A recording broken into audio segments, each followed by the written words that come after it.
Welcome to the Ask Dr. Tommy O Show. The Ask Dr. Tommy O Show takes a holistic approach to our healthcare needs and concerns. Today, I am taping a show with a very good friend of mine, my close buddy, my medical school classmate and study mate.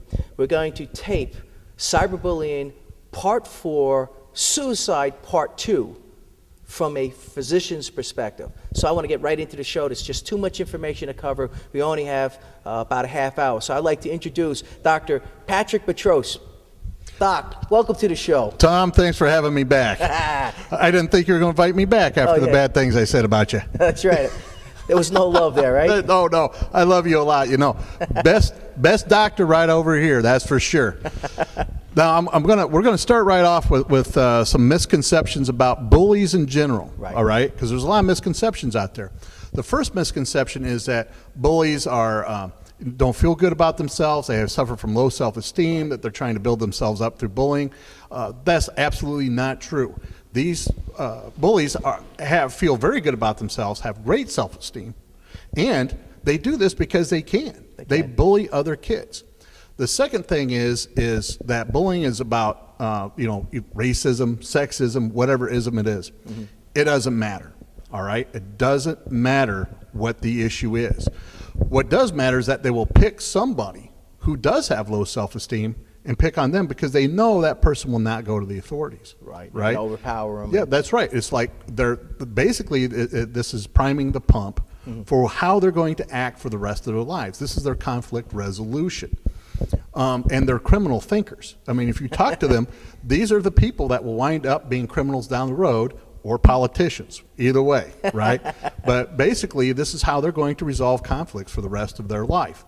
If you don't step in immediately and do something that is make sure that they don't do it again, they will continue to repeat this pattern of behavior. Right. Those are two myths right off the bat that I want to knock down. Well, hold on for a second. All right, what? You brought up some terms. Before we get into the show any deeper, let's go over your credentials so people understand who you are and your knowledge and your expertise. All right. Well, then I went to medical school with Tom, and we went to a very good school in Des Moines, the University of Osteopathic Medicine and Health Sciences. It's now called Des Moines University. It's the 15th largest medical school in the U.S. It's got a very good training program. I did a family practice internship and a family practice residency, and I completed a psychiatric residency as well.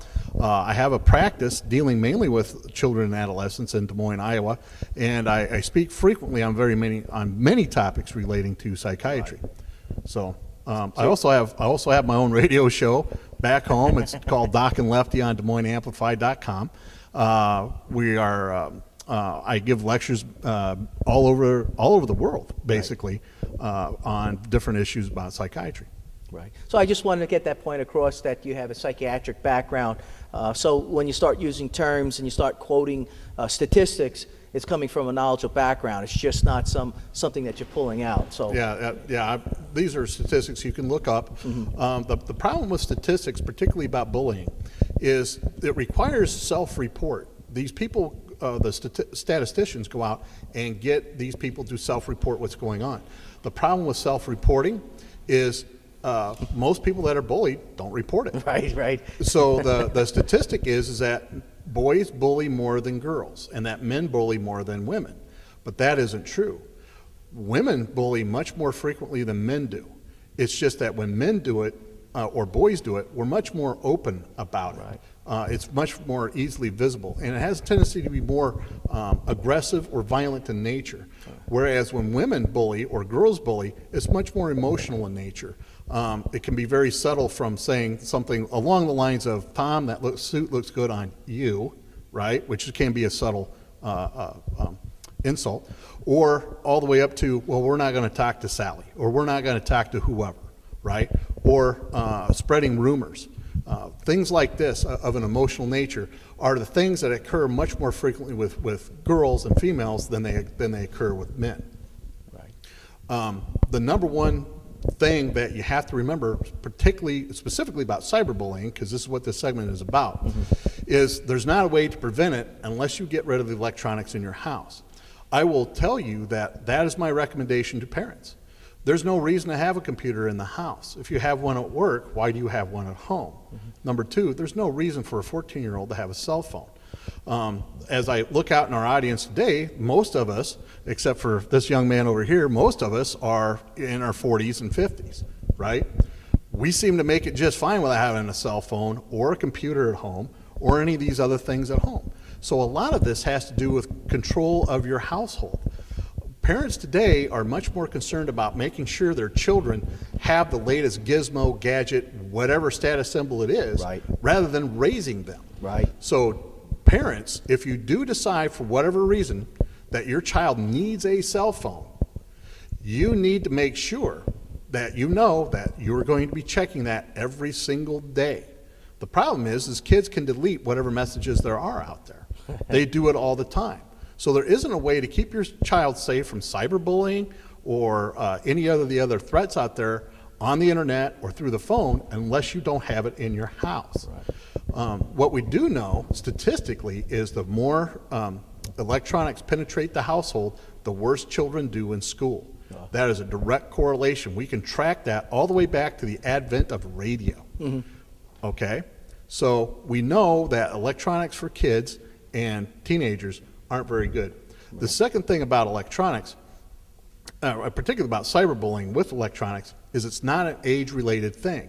It doesn't happen just to kids. Sexting has made a lot of waves because everybody's astonished that teenagers, God bless them, are horny and do things they're not supposed to do. They take pictures of themselves. They send pictures of their boyfriend to their girlfriends. They take pictures of the girlfriends and send it to, their other friends. This happens. It's people that don't have good common sense and don't have proper boundaries are at risk for this. Teenagers, I don't know a single teenager that really showed a lot of good judgment when they were growing up. You and I were talking about our teenage years, right. And I think Dwayne, who was going to be a guest on your show, right?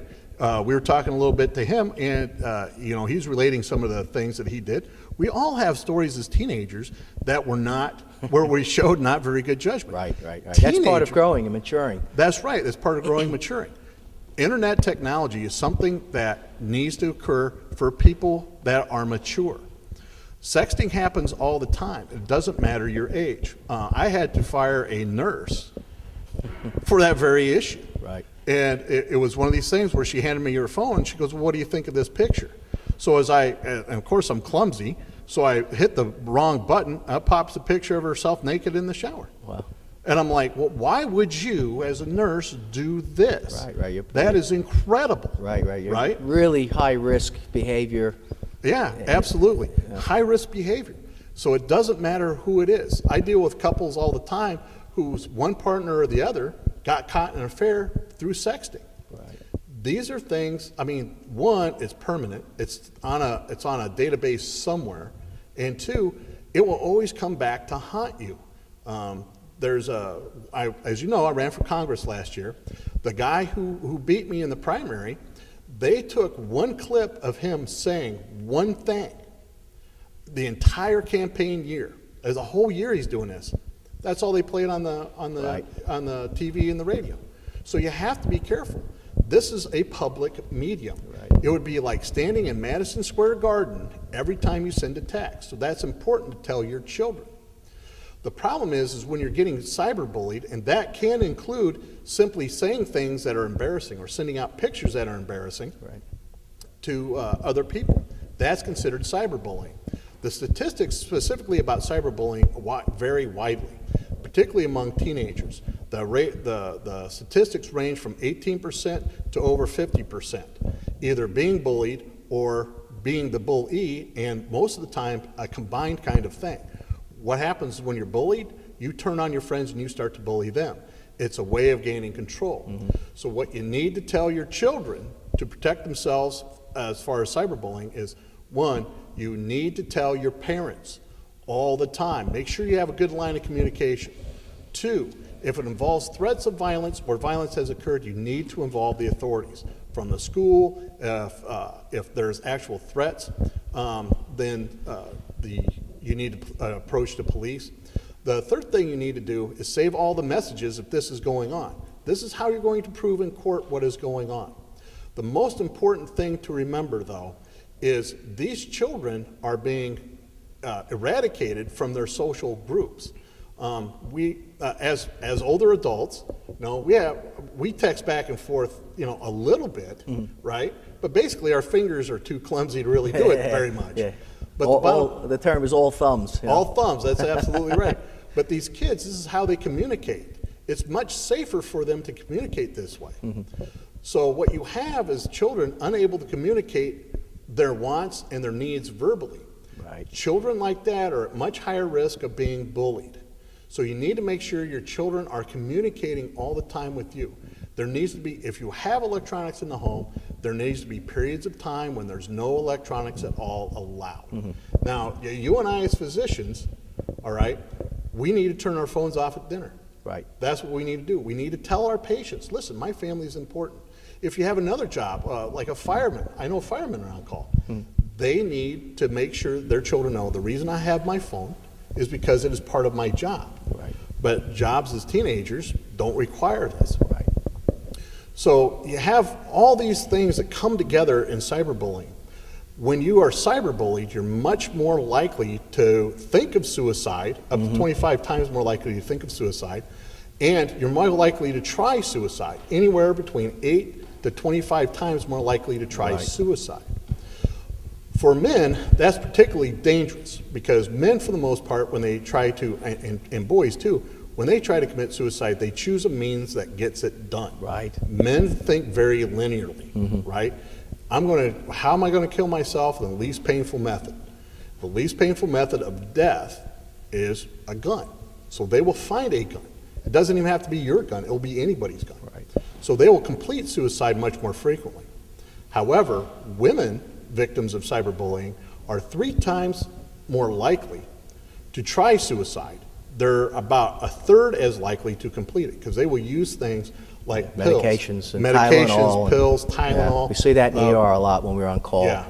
So the statistic is, it's a strange statistic. Over 50% of all suicides are committed by gun. The problem, are completed by gun. The problem is, over 50% of all suicides are completed by men. So it's essentially, it is very rare a man will use a pill. Almost exclusively, he will use a gun. Second on the list is he will hang himself, right? So you have to, those are the statistics. So you have to watch, your weapons, your equipment, everything else. You have to make sure that if you have a child who is depressed and who is acting depressed, that you're seeking treatment for them. Depression is a #1 risk factor for suicide. The 2 things that are most indicative of a suicide attempt are 2 depressive indications. One is helplessness. They feel helpless to change their situation at school.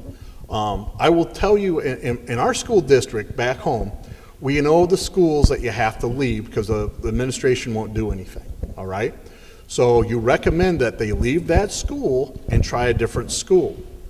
Most of the time that will fix it. Now I think it's shameful that you have to get to that point because the administration won't take care of it, right? Now my son went to a Catholic school.